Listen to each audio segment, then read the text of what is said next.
Hi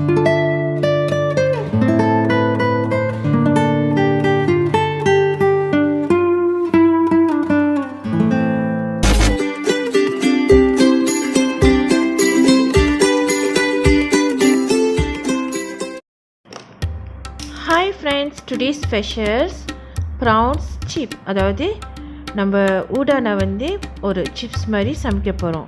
so இது வந்து நம்ம பார்ட்டி ஃபுட்டாகவும் எடுத்துக்கலாம், இல்லை சைட் டிஷ்ஷாக கூட நம்ம வச்சு சாப்பிட்லாம். அவ்வளோ டேஸ்ட்டாக இருக்கும், சிம்பிளாக. ஸோ வீட்டில் உள்ள பொருட்களை வச்சு நம்ம சீக்கிரமாக சமைச்சு முடிக்கலாம், அவ்வளோ டேஸ்ட்டாக இருக்கும்.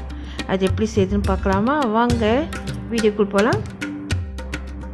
அது மணிக்கு சப்ஸ்கிரைப் பட்டன் அமுத்துறேன்னாக்கா சப்ஸ்கிரைப் பட்டன் அமுத்திடுங்க. அப்போ தான் நான் எப்போதும் டெய்லி போடுற நியூ ரெசிபி உங்களுக்கு நோட்டிஃபிகேஷனில் வரும். சரிங்களா? ஓகே, இப்போ நம்ம சமையலுக்கு போகலாம். தேவையான பொருட்கள் 200 கிராம் ப்ரான்ஸ் எடுத்துக்கங்க. கடுகு அரை teaspoon, 1 tablespoon fish curry powder, 1 teaspoon chilli powder, உப்பு தேவையான அளவு, பிளாக் பெப்பர் கொஞ்சம் எடுத்துங்க. Ginger garlic paste 1/2 teaspoon, 1 tablespoon எண்ணெய் எடுத்துங்க. இப்போ நம்ம ப்ரானை மேரினேட் பண்ணலாம். ப்ரான் எடுத்துங்க 200 கிராம். அதில் 1/2 டீஸ்பூன் ஜிஞ்சர் கார்லிக் பேஸ்ட் போட்டுங்க, 1 டேபிள் ஸ்பூன் ஆயில். ஸோ இது போட்டு நல்லா மிக்ஸ் பண்ணி விடுவோம். நல்லா மிக்ஸ் பண்ண பிற்பாடு எடுத்து நம்ம உரத்து வச்சுருவோம். அடுத்தது நம்ம சமைக்க போகலாம். அது ப்ரான் வந்து ஒரு 10 மினிட்ஸ் 15 மினிட்ஸ் வந்து மேரினேட் பண்ணோம்.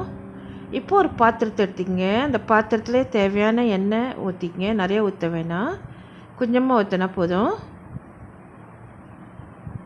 கடுகு போட்டு தாளிக்கலாம். கடுகு வெடிக்க ஆரம்பிக்குது. இப்போ நம்ம ப்ரானை போடுவோம். ஏற்கனவே மேரினேட் பண்ணி வச்சிருந்த ப்ரானை போட்டு போத் சைட்டும் நம்ம ஃப்ரை பண்ணி எடுக்கணும், ஷாலோ ஃப்ரையில். ஸோ எண்ணெயை வந்து இந்த இடத்துல எல்லா இடத்துலையும் படுற மாதிரி வச்சுக்கோங்க. ஸோ 2 சைட்டும் ப்ரான் வேகணும், அதனால் மறுபக்கமும் நீங்கள் திருப்பி போடுங்க.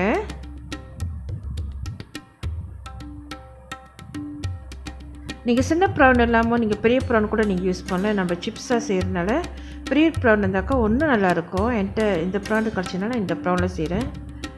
ஸோ நீங்கள் இதே ரெசிபி வந்து நீங்கள் பெரிய ப்ரான் கூட நீங்கள் யூஸ் பண்ணலாம், அவ்வளோ சூப்பராக இருக்கும்.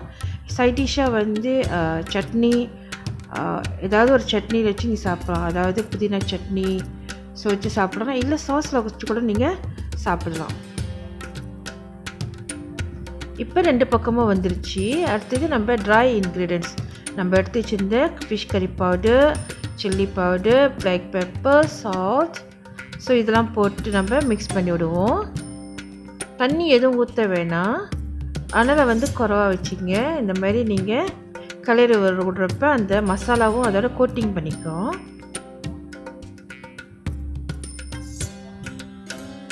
ஸோ இது நல்லா கோட் பண்ண ஆரம்பிச்சிருச்சு மசாலா. நீங்கள் பார்த்தீங்கன்னா ஒரு மாதிரி ஷைனிங்காக கிறிஸ்பியாக இருக்கும். நீங்கள் கண்டிப்பாக வீட்டில் ட்ரை பண்ணி பாருங்கள். இது சிம்பிளான ரெசிபி தான்.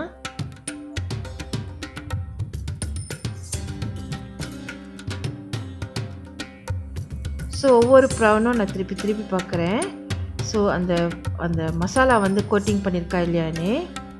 ஸோ இதிலே மசாலா நல்லா வந்துருச்சு. அந்த நிறத்தை பார்த்தீங்கன்னா உங்களுக்கு கண்டிப்பாக தெரியும். இந்த வீடியோ உங்களுக்கு லைக் பிடிச்சிருந்துச்சுனாக்கா சப்ஸ்கிரைப் பண்ண மறந்துடாதீங்க. நீங்கள் சப்ஸ்கிரைப் பண்ணால் தான் நான் அடுத்தடுத்து போடுற வீடியோஸ்லாம் வந்து உங்களுக்கு நோட்டிஃபிகேஷனாக வரும். ஸோ நான் டெய்லி போடுற வீடியோ வந்து உங்களுக்கு கிடைக்கும். சரிங்களா? Thanks for watching. God bless you all. Love you all. Take care. Bye-bye. Happy cooking. Stay home. Drop it.